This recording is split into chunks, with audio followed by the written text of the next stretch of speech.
The broadcast is now starting. All attendees are in listen-only mode. Good afternoon, everyone. Welcome to today's webinar, Telecommunicator Mental Wellness, Silent No More, sponsored by Eventide Communications. Before we get started, there are just a few housekeeping notes to go over. This webinar is being recorded and will be made available online. You have joined in listen-only mode. This helps avoid background noise throughout the webinar.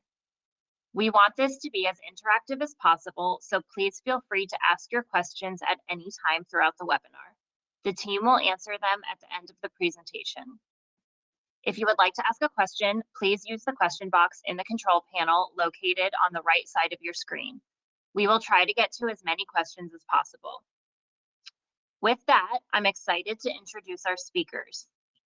Monica Millian is CEO of Millian Consulting Services and a veteran in emergency communications with over 25 years of industry experience. Her career began as a 911 telecommunicator and evolved into executive roles, including the first civilian deputy chief of services at a municipal police department and executive director of the Colorado 911 Resource Center.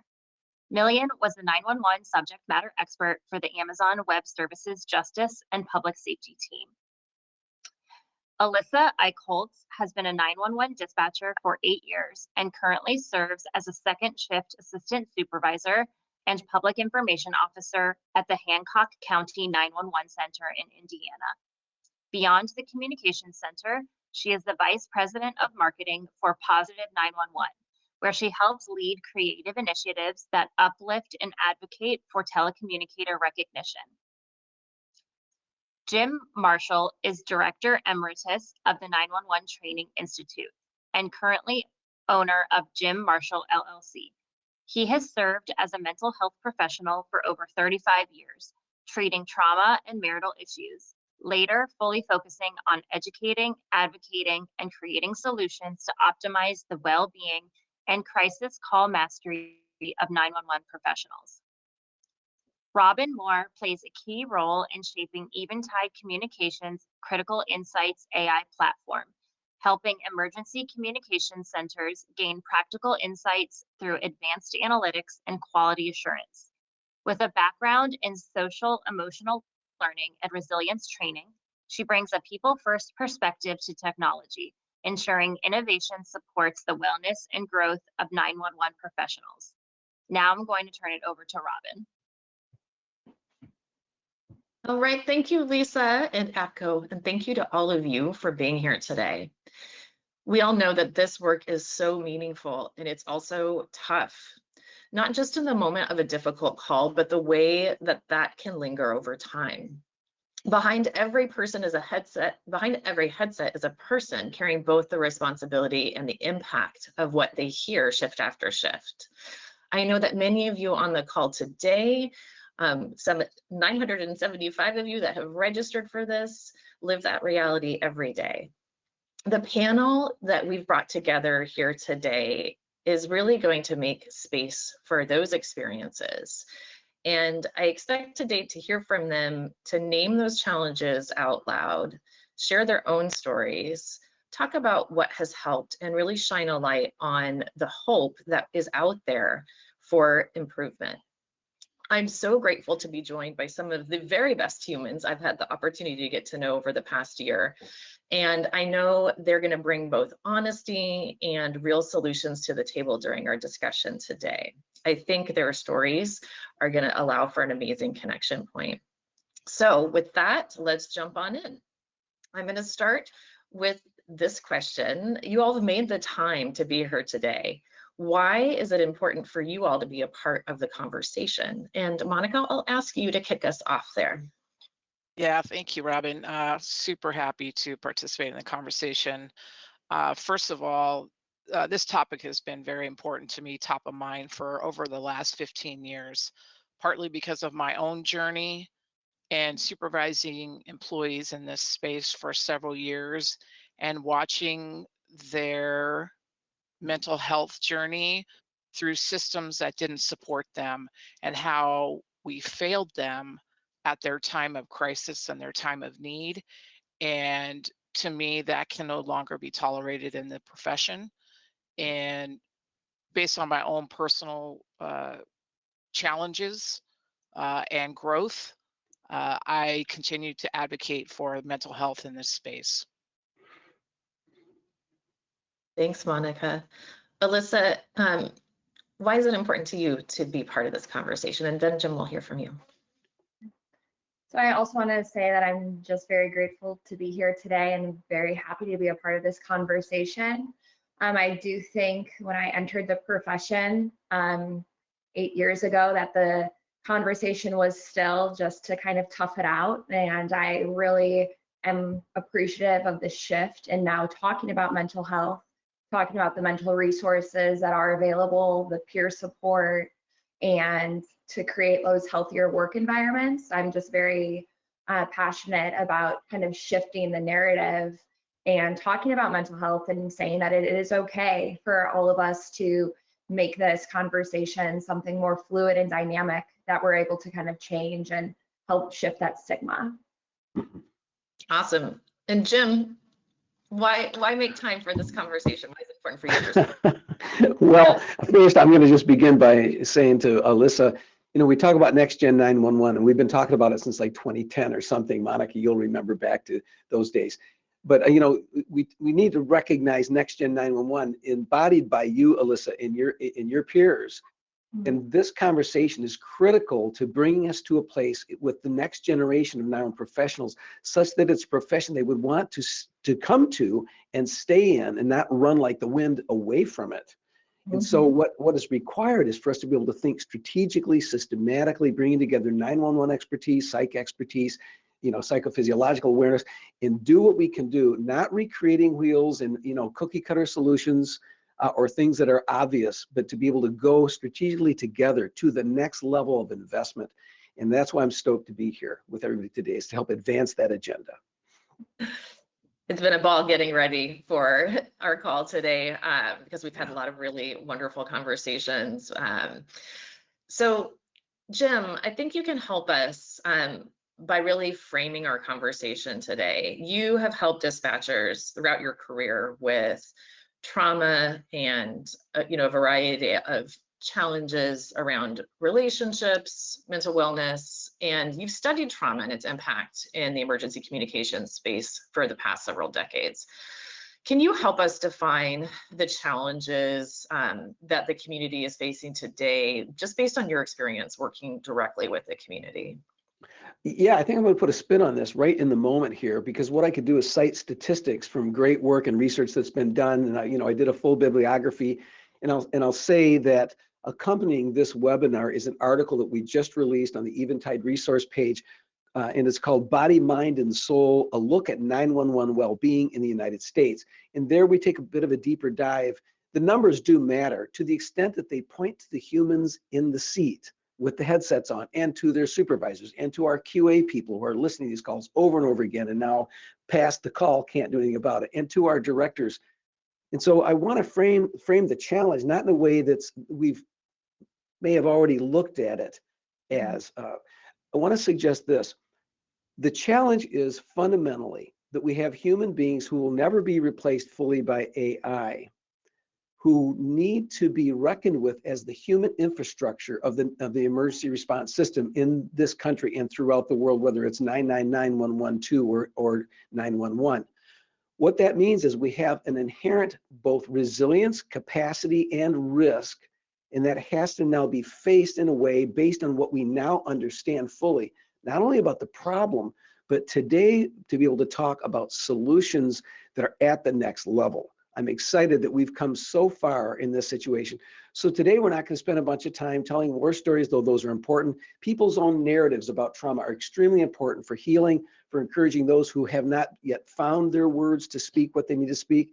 And when we think about the subtitle of this webinar, it's Silent No More. Now, when I first saw that proposed title, I pushed back because dispatchers are loud. They want to speak up. They're assertive. Like my sister, Debbie, the dispatcher, I mean, she's got opinions and you need to listen to them because she's smart. 911's wicked smart.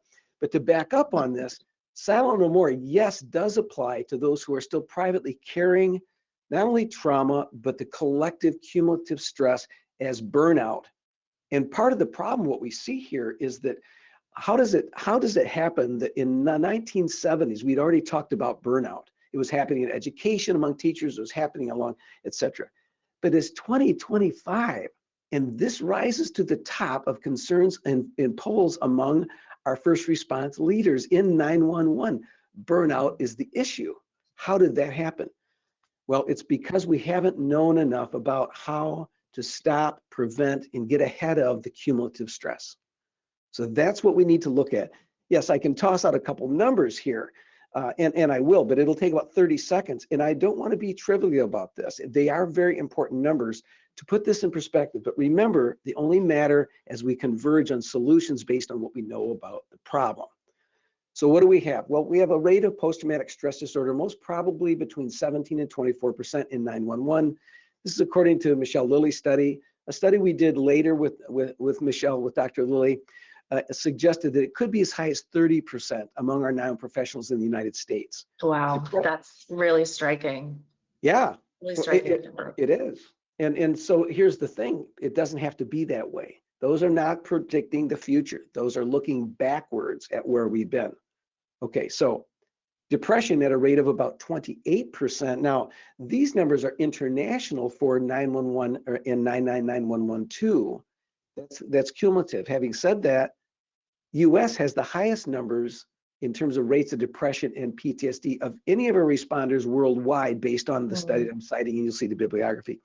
Anxiety is really huge. You know, that idea of being jacked up. Well, if you imagine hypervigilance being an almost always experience, either expecting it at the console or when you're in the middle of calls. And then we move to hazardous drinking as a pattern that is not recognized fully.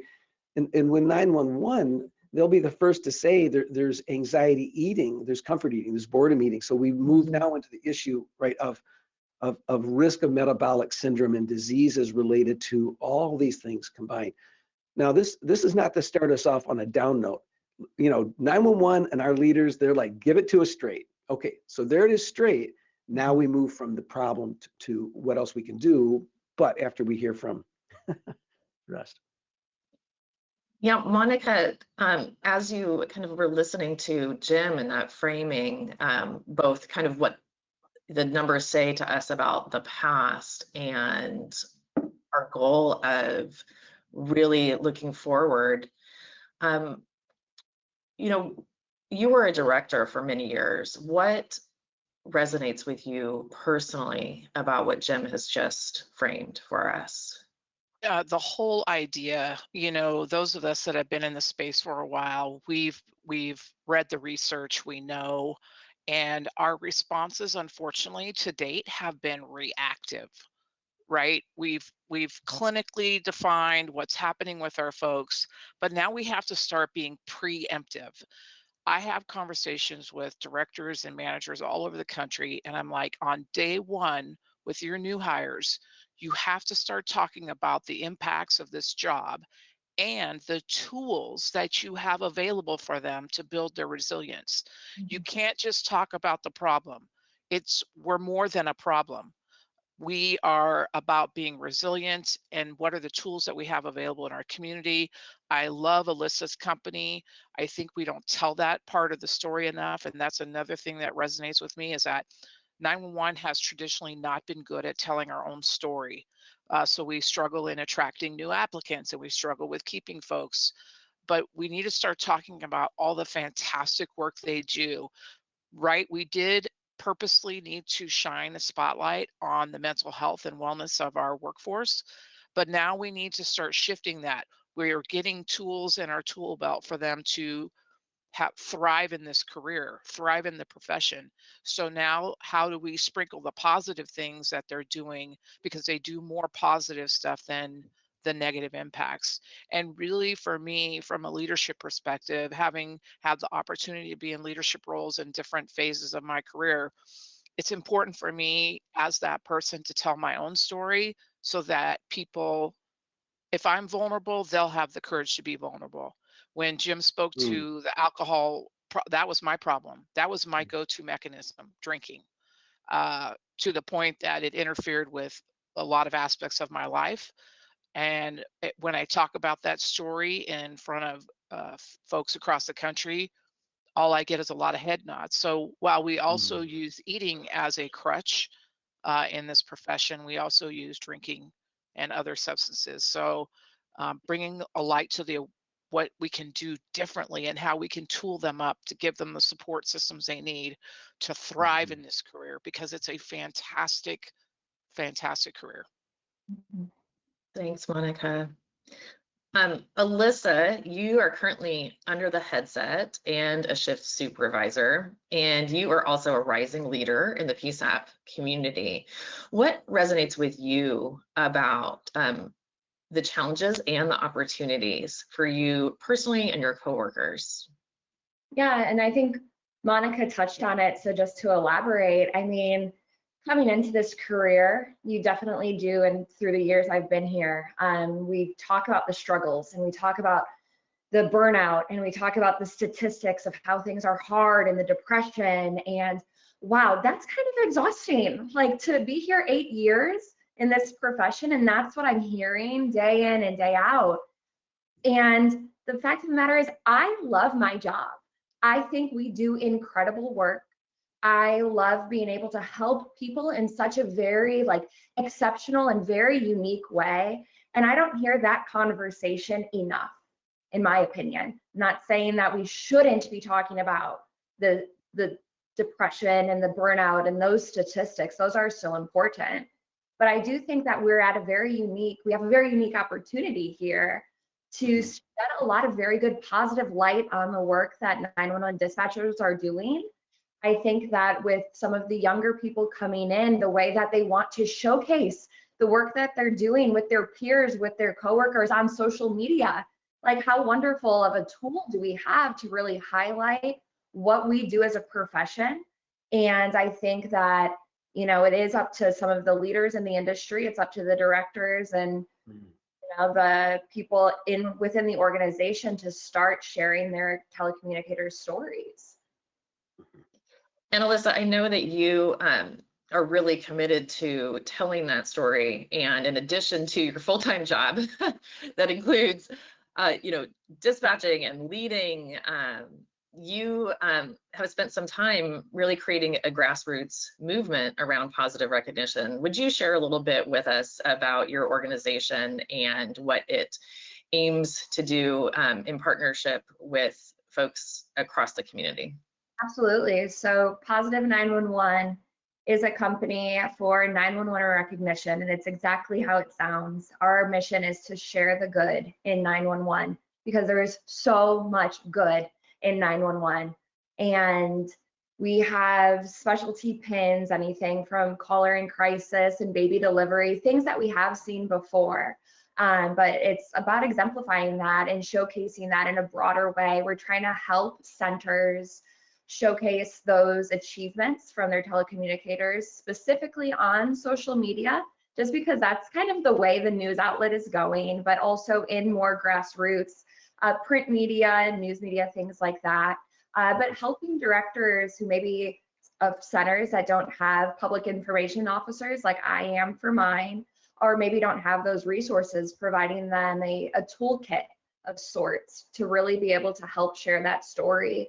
And I think it's just a great way to help that one person who had a remarkable thing, to help them share it with so many other people. And again, on this topic of mental health, what a better way than to talk about mental health and talk about the good things that we can be doing to help with our mental health when it is a very, draining job in a lot of ways. But we can also flip that narrative to kind of show, hey, there's so much good here. Come join us, come be a part of this, because it's a wonderful job. And I think that sometimes we get lost in that by just focusing on the negative. Yeah, and if I could jump in on that, Monica, were you going to say something? Okay, because look, I hope that there are some of our old schoolers, old timers in here, some of our veterans who are crusty and kind of got mandatold into this webinar, because I want to speak to you, because you've been in my classes over the last 20 years. You've been the people I've been most interested in, and I found that behind that crusty exterior, there was a human being who had just learned to adapt to get through the crap and be able to get home and be able to have a life. And here's the deal. that some of those crustaceans, those crustaceans, 911 crustaceans might have said to Alyssa, okay, rainbows and unicorns, right? I say, here we go. These young people think everything will go away by being like ridiculously positive. Let me suggest something. This thing that Positive 911 is trying to do, and Alyssa, that you're spearheading, along with some guy named Ty Wooten, who's that, right? Okay, check out his name, folks, if you don't know. This is so critically important because it follows cognitive science. I want you to bear with me for a minute. And this just occurred to me at the last minute before we went on to, Alyssa didn't know I was going to share this at all.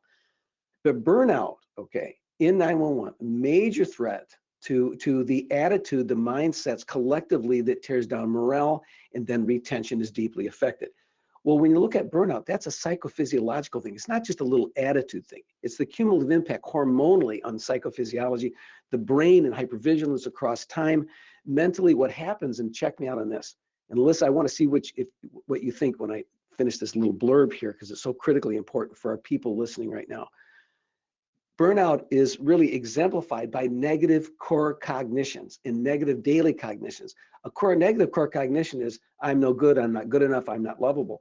But negative cognitions of a daily sort are, this job sucks, these people are idiots, these callers are wasting my time, I'm sick and tired of being here, there's no time for my family, why am I doing this?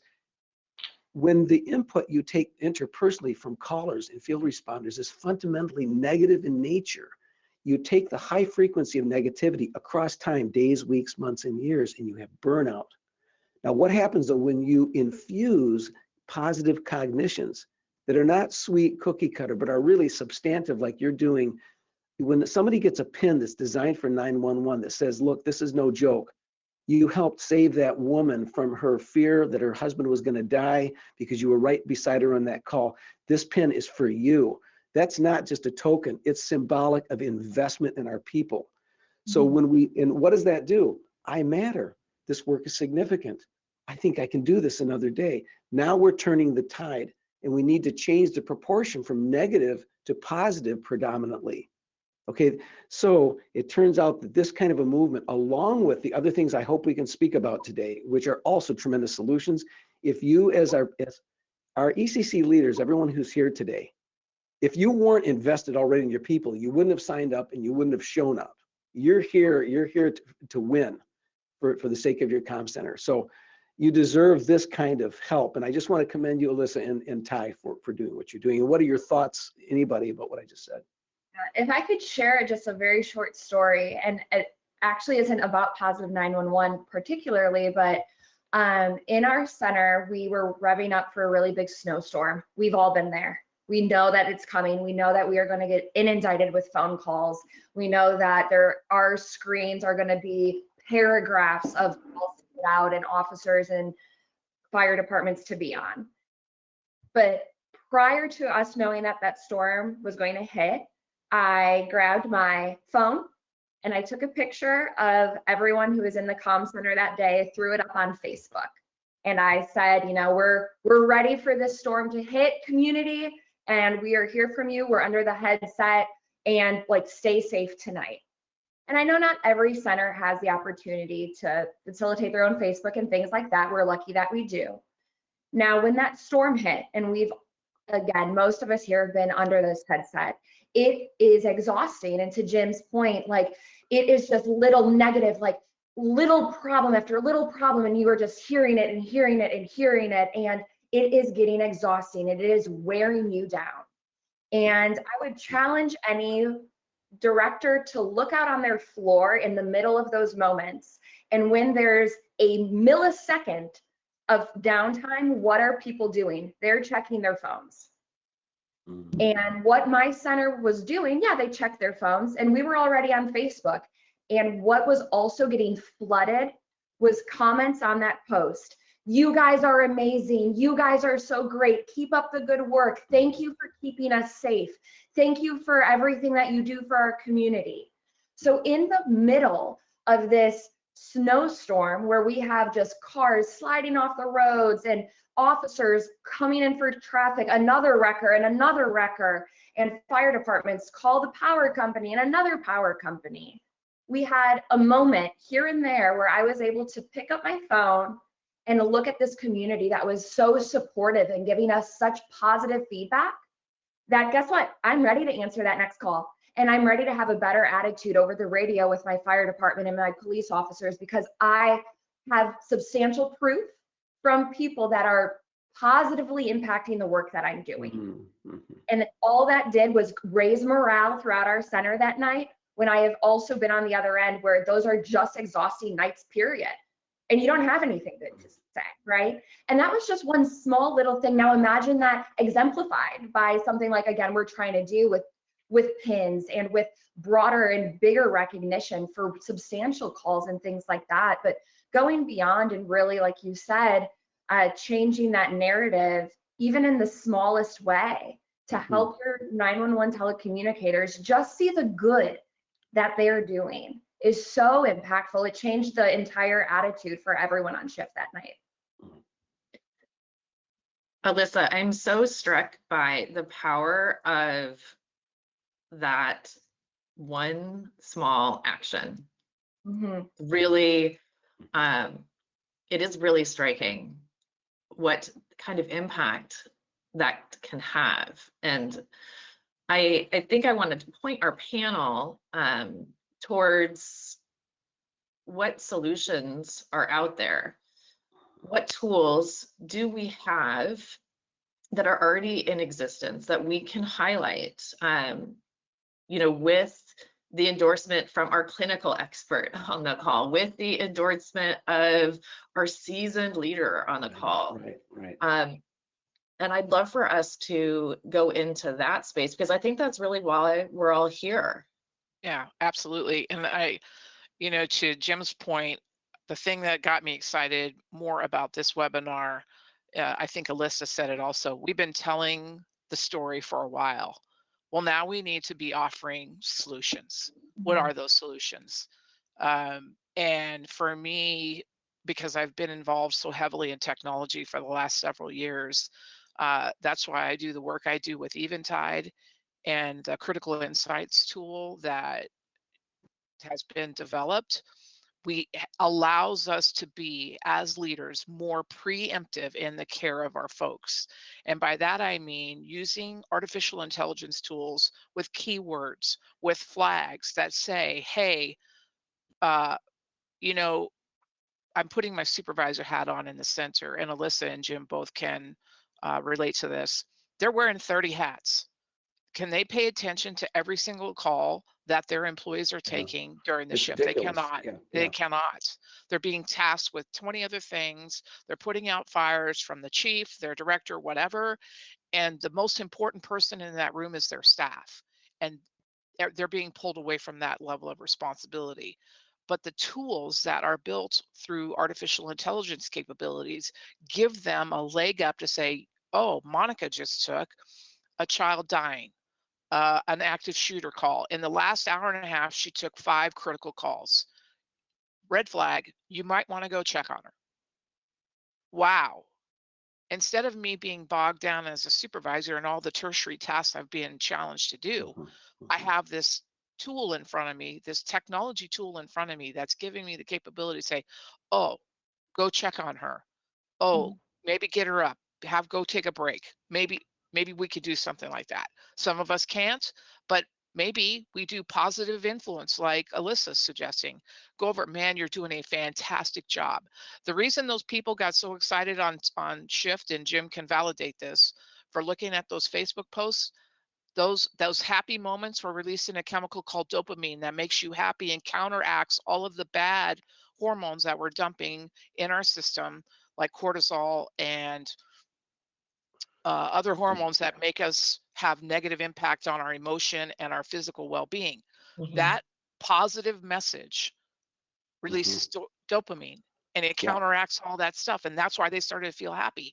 So if you can just take a few minutes as a supervisor in the room using these artificial intelligence tools like Critical Insights and go, oh, Monica, I want you to know I can't get you off the floor right now, but you're doing a fantastic job.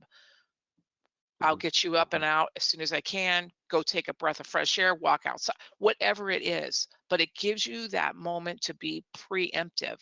up to this point, prior to the technology that exists today, all we've been able to do is be reactive in the care of our folks. And I'm hoarding the conversation, No, apologize. you're not. No, you're not. No, you're not. And I want to add this. So for those of you who are with us right now, if you imagine, you visualize, we zoomed in on two solutions here so far, and that was what Alyssa's offering through strategic, systematic affirmation. That's really what it is. It's not just a nice thing here and a nice thing here. No, it's how do you get strategic and systematic in your affirmation of people to change the biochemistry, to change the morale, one person at a time, collectively as a group. So then Monica brings in the solutions that we can activate with AI. I want to offer a thought about that, folks, and then I'd like us to zoom out, and I want to propose a big picture view of where to start or where to continue for all of you who are leaders in your centers, whether you've been designated because you volunteered to help lead your center, thanks to your director saying, please go for it, like lead us in the wellness area, or if you are the director, the manager, or you may even be on a board, a 911 governing board, please join with me. Part A is this. There's a rule number one about the rescue of tech in 911. In other words, tech can come to the rescue in 911 to an extent using AI. But here's the rule. There has to be a commitment to due diligence, and that means not rushing in to be the first to create tools that are half-baked. Now, I'm not speaking to anyone out there. I'm speaking to the principal, and this is why, and this is the first time I've ever presented, not on behalf of the 911 Training Institute, which is now in the very, I selected a man, Dr. Richard Jank, who's now leading the 911 Training Institute. I'm now in my preferment, which means I get to hyper-focus on just those things I'm most invested in. It's the first time I've partnered up with a tech company in this way, and why have I done it? I don't need it, but I tell you why I'm doing it, and that is all along through the history of 911, those of you who've been in 911 for a long time realize we couldn't have done Next Gen or SENet or any of those things without the partnership, FirstNet. We couldn't have done those partnerships without collaborating between the private sector and 911. It's not a conflict of interest. It's what must happen to get us where we need to go. But I want to offer this as the rule. For all those out there who are psyched about tech and about AI, let's be sure we always develop things with a combination of subject matter experts who are 911 pros, including those sitting at the console, those who have been there like Melissa and still lead, and mental health professionals, along with the tech people, so that what we develop is not a burden and one more thing that 911 at the front line or the supervisor, the directors are just feeling, oh, great, like you're killing us with tools now. We've got to be thoughtful about how we build these in partnership. Having said that, that's why I feel like Eventide, what you're doing is right, because you're being careful, you're being thoughtful about how we proceed. Does that make sense? Mm-hmm. Okay. Absolutely. I guess what are you guys going to say? No. Absolutely. Absolutely. Okay. Well, and to speak just a little bit to Eventide's work, we have been, we've been in the space for more than 20 years and have always had the perspective of partnering with external expertise. And we continue that tradition, especially in the this time of kind of massive growth of tools in AI. And, part of our, rationale for bringing this panel together today is, we are really committed to ensuring that the tools that we develop do no harm and are tools that empower folks to be the best leaders, to create the positive culture that they want to see, and then to create the outcomes where folks are healthy and thriving on the job, that they are facing the real challenge of the job openly, in discussion with one another, accessing resources as they need it. And so, I think, we have gone slow ultimately to go fast at the end, because it is so critically important to get it right. Yes. And can I jump in, Robin? Absolutely. Okay, and that's why I trust you guys. Now, let me just say this. I promised to come back to part 2, and that was, what is the big picture for all of those who are participating with us today? I'm going to beg you folks, I'm going to beg you to do something. Please find the article that is posted on the Eventide's site, or search for it another way, but it's right there. It's the standard to protect the well-being of 911 professionals. For leaders, I've sat with so many directors privately and listened to them, and then we've been together at all the conferences, etc. And you're spinning so many plates, you have so many things you have to do. If it's going to be radically elaborate and overwhelming to build out your plan to help protect the well-being of your people psychologically, physiologically, it may not get done. But we already have a very good start. We have more and more of the preponderance of peer support programs or access to peer support, right? There's more and more resilience training available to make sure that it's expertly designed and delivered. What I'm getting at, though, is every one of these things we're talking about, solutions, are important, but you have to see them in the whole. What are they a part of? And I want to propose there need to be part of a well thought out CSRP, Comprehensive Stress Resilience Plan. The NENA standard to protect the well-being of 911 professionals gives you all the guidance to build your CSRP. If you don't have a plan, without a plan, the people perish, okay? Without a vision that's embodied in a plan.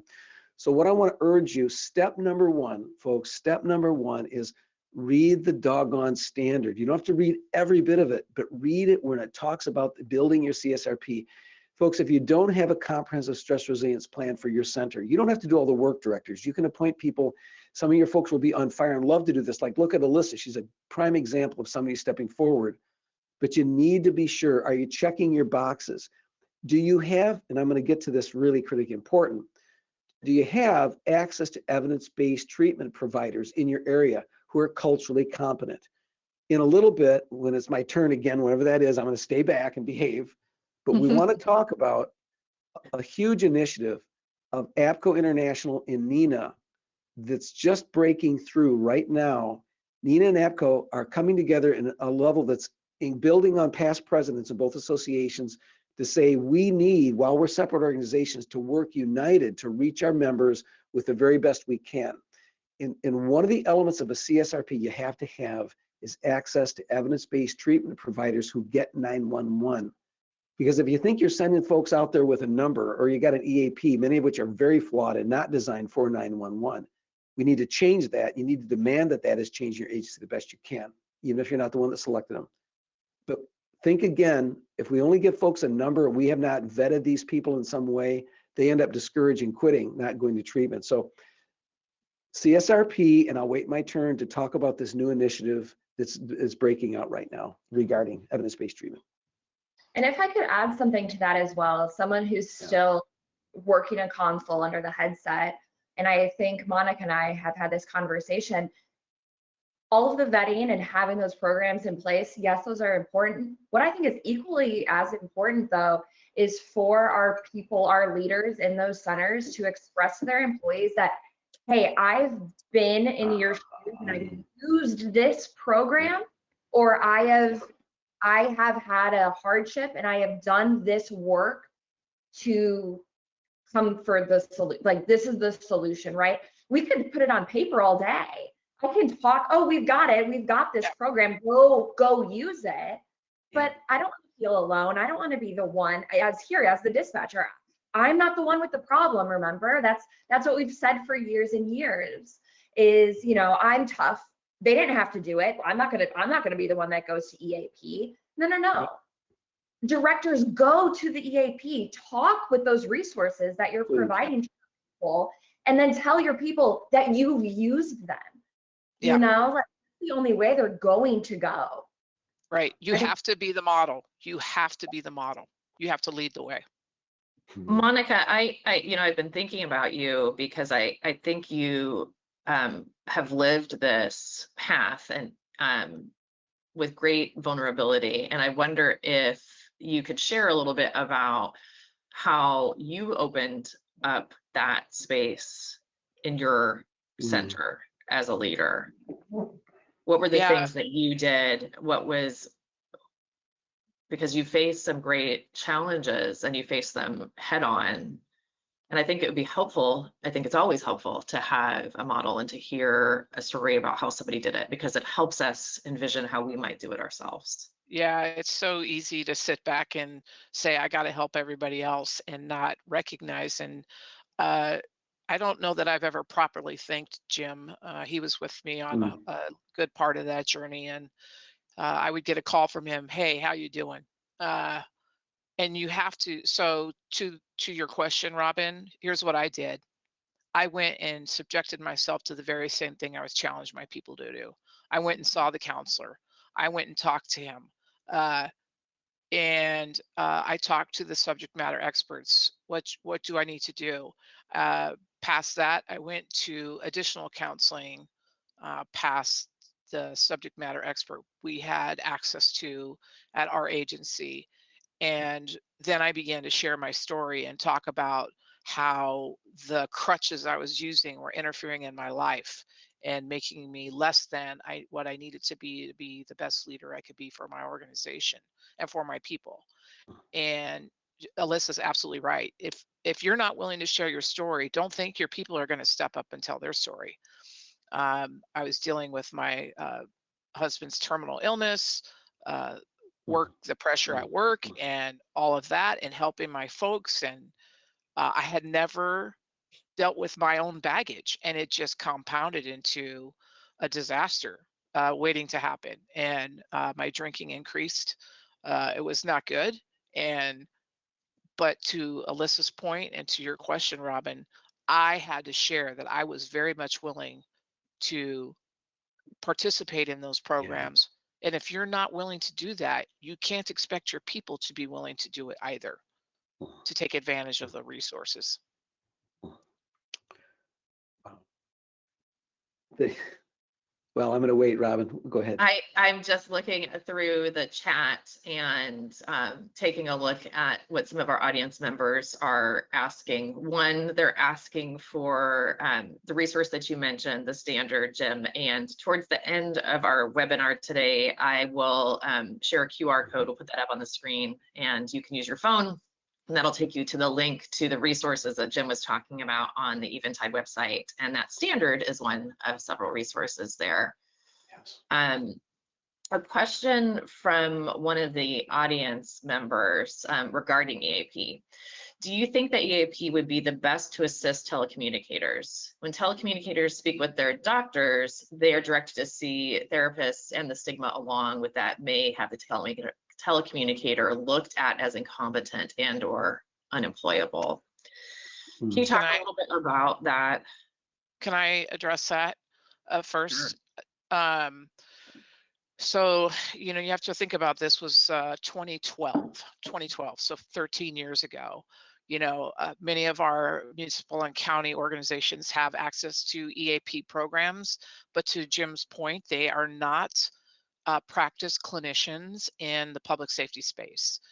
I had to work, Usually. and it's usually, and I had to work with our human resources department to say and speak to the challenges of dealing with people from the public safety culture. How do these clinicians, how are what they're saying and the solutions they're offering valid to us? How do they not invalidate the very people who are coming to them with their challenges?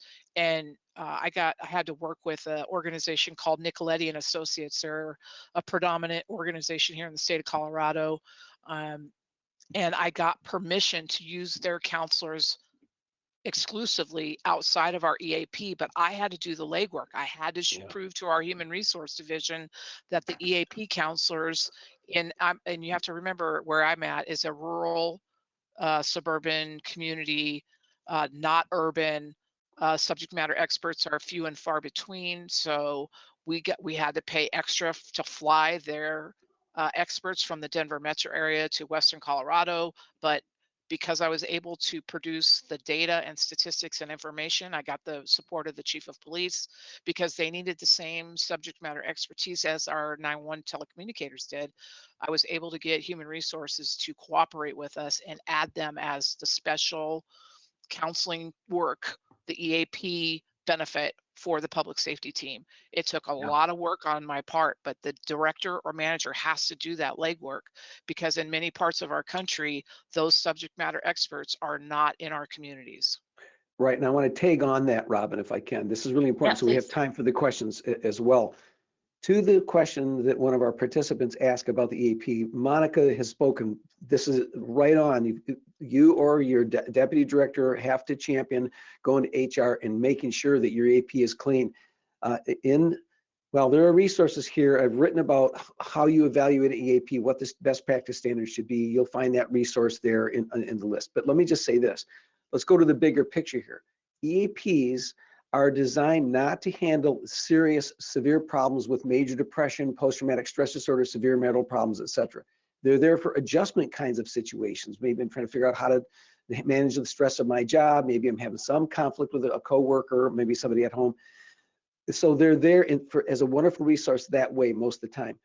Now, part B in this, and everybody, I hope that you'll really dial in with me on this, is that we have to have clinicians in your community who are identified as being culturally competent with 911 pros. What does that mean?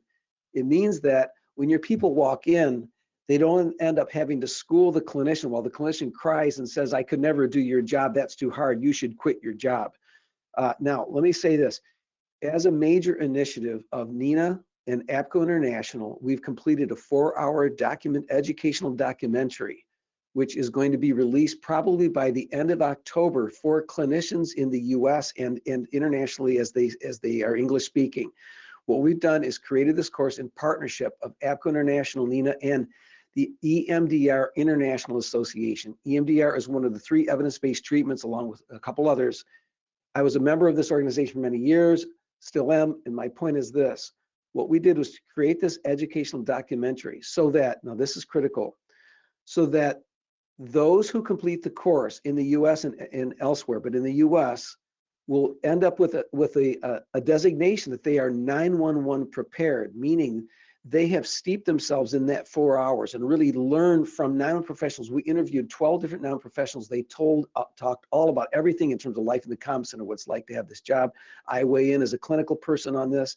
If clinicians will take that course, they then get that designation. So now here's the bottom line. Our people are not searching out in the ether land trying to find a clinician. They can go to the EMDR International site and they'll be right there, 911 prepared clinicians. They can click on them, find them in their area, if we can get enough of them in the United States to take the course. So locally, leaders, check this out. There's more information about it. I've given you the link to a 20-minute trailer and introduction to the 4-hour documentary, which you can review yourself. That's in the resource page, all right, and then you can go from there. But this is critically important to be ready to be able to find people, for them to be there for our people to find and seek help from. Great. Another question coming from the audience. This comes from Megan. And she writes, if I wanted to start a mental wellness program at my center, how could I approach my admin with the idea? And then some startup ideas. So we'd love to hear, first, taking Jim's advice and reading that standard is a great place to start. And then what are the first steps we would advise to Megan? Sounds like we've got some grassroots energy here. Sounds like this is a space where there is not currently a wellness program. So what would your advice be to Megan? And I'd love to hear from all 3 of you as in your perspective. And if you, Alyssa, if you don't mind, and Jim, if you don't mind, I'll take it first. Yeah. Putting my director hat on, you have to do the research, and the research pretty much has already been done for us today.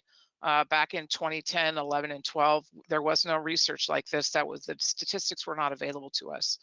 So the statistics are already produced by subject matter experts. You take that information and you speak to how is mental health affecting my center. Here's how it's affecting the industry. So we've given you those numbers. Paint the picture for your leadership. What's your attendance problems like? Do you have attendance problem? What are your morale issues? How is it affecting your day-to-day operations? But I want you to think about a mental wellness program to include all the things that Alyssa's advocating for, because it's a holistic approach. You have to have the reactive, the things. Required resilience training annually for your team. What does that look like? There are already standards in place that say that from both APCO and NINA that provide that groundwork so that you have critical incident stress management teams on your workforce.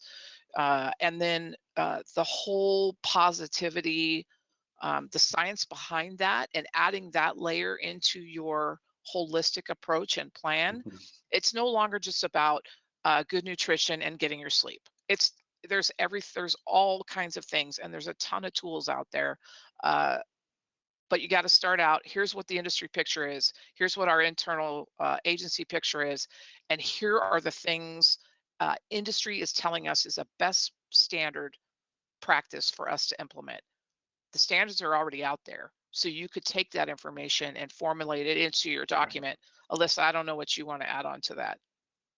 Yeah, I mean, I'm again lucky that we do kind of already have that in the centers that I've worked in, and I haven't had to start one up. But when it goes, you mentioned, Megan, how do I like convince admin almost that this is necessary? And I think with Monica and Jim here, they're laying out the framework of there's research, like for that not to exist is something that like the research just doesn't back in this industry.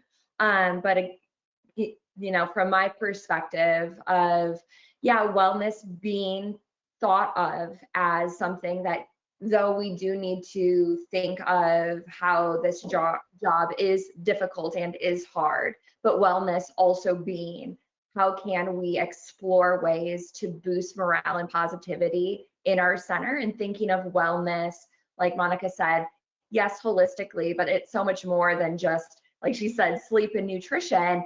And she mentioned the word affirmations, and I think that that's really important at the very like baseline. If you don't have maybe the money or the resources to buy pins, or if your admin doesn't allow you on social media, but what are some ways of positive affirmations that you can explore in your center? And that could be, you know, little note cards to your people and things like that, but exploring the positive, the good things that your people are doing as a form of wellness, I think is important.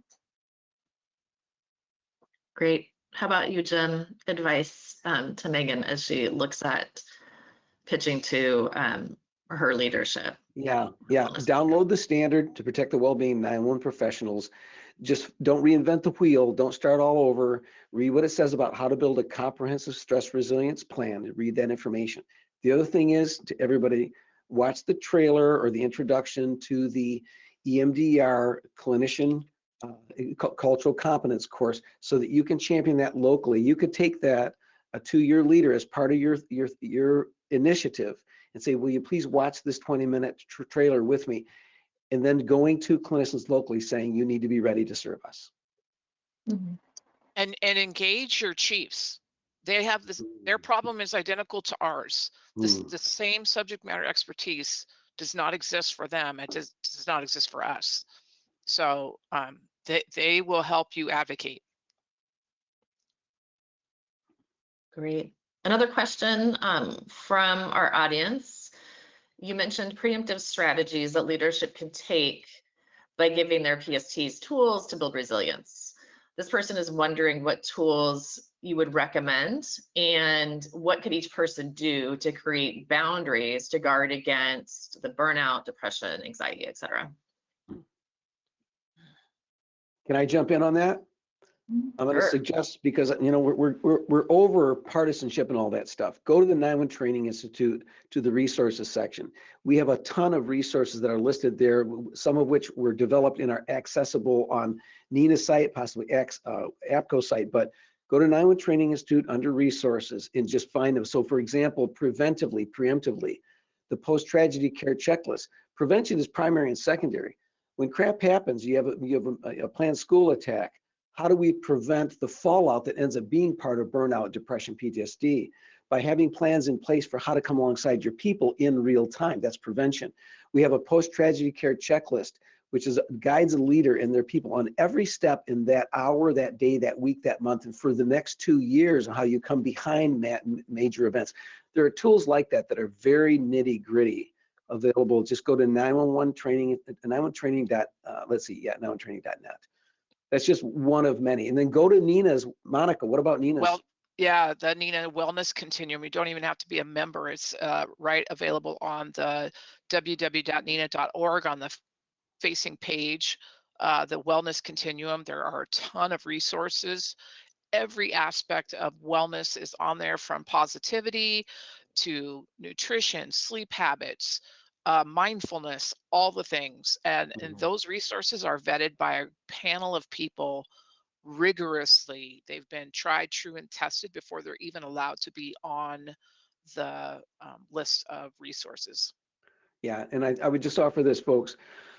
Take a deep breath, because you could feel overwhelmed, not only by the problem, but when you look at the solutions, it's like, where do we start? And that is why it's important to start with the standard and gather it all together in a CSRP, so that you have some sense of cohesion in doing this. Take a first step there. Great advice. Well, with our kind of last few minutes, I do want to, hold some time at the end, so that way folks can get a hold of that QR code to visit some of the resources that we've mentioned today. I just would like to ask each of our panelists, for each of you, what is, one thing that gives you hope in this space? One thing that, because, as I've spoken with all three of you bring such energy and excitement and to the space, especially with what's happening right now. What is your kind of cause for hope? What is one thing that is kind of lighting you up inside, that we can send folks out with? I'll start. I think the fact that we are here today, that we had, what did we say, right under 1,000 people actively wanting to be a part of this conversation. How inspiring is that? Don't think that you're alone in wanting to change the culture of 911 in the conversation of mental health. Don't think that you're alone in wanting to start an initiative to change how the conversation on mental health is going, because there was 1,000 of us here today, and we have some amazing leaders, amazing private sector companies that are wanting this for 911. And I think in this job, it's so easy to feel, like Jim said, overwhelmed, but also very alone. Like I want it to be good. So do so many people. So lean on that support. And I think that that's what definitely inspires me, is to see that there are so many of us that want to change this narrative. Yeah. Just to piggyback on what Alyssa said, I think the thing that brings me the most hope is that finally we have a multifaceted solutions. It's, you have to deploy more than one thing, and it has to be multifaceted. And today we've talked about technology, we've talked about clinical research and positive programs and positive affirmations. It takes all of those things to really start to shift the paradigm for us in this industry, and that's what I'm most hopeful about. Yeah, and my hope is fundamentally, and I don't know what space any one of you are in who are listening among the several hundred that are here today, but my hope is in this. Responders in 911, I know from a lot of one-on-ones, tend to be self-critical, very critical. Others might be surprised you're even more critical of yourself than you are of others, if you tend to bend that way. But I'm going to say this. I know 911, and we have a phenomenal group of human beings. There's so much intelligence, so much caring, so much investment amidst the burnout. And the hope is in knowing who we really are, knowing who you really are, better than you think and better than you sometimes treat yourself. And we'll avail ourselves of these tools and invest in ourselves as the priority. Look out. I mean, the next generation is going to be healthier and dynamite. So I'm excited to be a part of that. Great, thank you so much. We are near the end of our panel, and I want to thank our panelists for being here. As promised, go ahead and grab your phone if you have it next to you and take a quick shot of this QR code. That will send you to Eventide Communications wellness page, where we have many of the resources posted that we spoke on today. Thank you to all of you for being part of the conversation. We know that together we can build a healthier, more resilient 911 community, because the people behind the calls matter just as much as the people that are making them. So thank you for joining us. And one last word from us: if you're curious about how you can harness data to impact health and well-being, we'd love to chat with you. We will be at the APCO AI Summit in Florida. If you're there, feel free to scan and book a demo with us. We'd love to chat with you. You're welcome to also contact us via our website or our loggers email, and we'd love to chat with you. Thanks, everybody. Appreciate your time. Be well.